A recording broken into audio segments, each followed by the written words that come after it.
আসসালামু আলাইকুম রাহমাতুল্লাহ।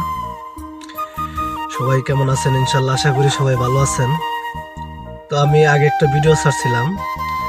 আমার ভিডিওতে আমার এক ভাই কমেন্ট করছিল যে উনি নাকি 29 তারিখ আইছে, 1 তারিখে চাকরি মানে কাজ পেয়ে ফেলছে আর কি। যাই হোক, ইনশাল্লাহ অনেক ভালো। তা আমি আগের ভিডিওতে বলছিলাম যাক, যদি কেউর ভাগ্য ভালো হয় তা একটু তাড়াতাড়ি কাজটা পাওয়া যায়, একটু খারাপ হয় আর কি, একটু দেরি হয়। তো অবশ্যই এটা কিছু না, মানে কাজ পাওয়াটা ব্যাপার না, আর কাজ না পাওয়াটা ব্যাপার না। কাজ মনে করেন অনেকে একটু দেরি হয়, একটু বা অনেকে একটু মানে তাড়াতাড়ি পাওয়া যায়। কেউ একদিনে পায়, কেউ দুদিনে পায়, কেউ 1 মাসও পায়, কেউ 1.5 মাসও পায়। আবার অনেক মানুষ আছে মোটামুটি 5 মাসও লাগে আর কি, 5 মাসও হয়ে যায় কাজ পায় না।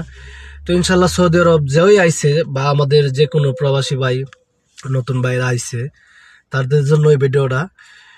ধৈর্য রাখতে হবে, আসলে ধৈর্যের ফল অবশ্যই কি মিষ্টি হয়। ধৈর্যের ফলটা কি মিষ্টি হয়। যাকে ইনশাল্লাহ দোয়া করবেন সবাই আমার জন্য, ইনশাল্লাহ আমিও সবার জন্য দোয়া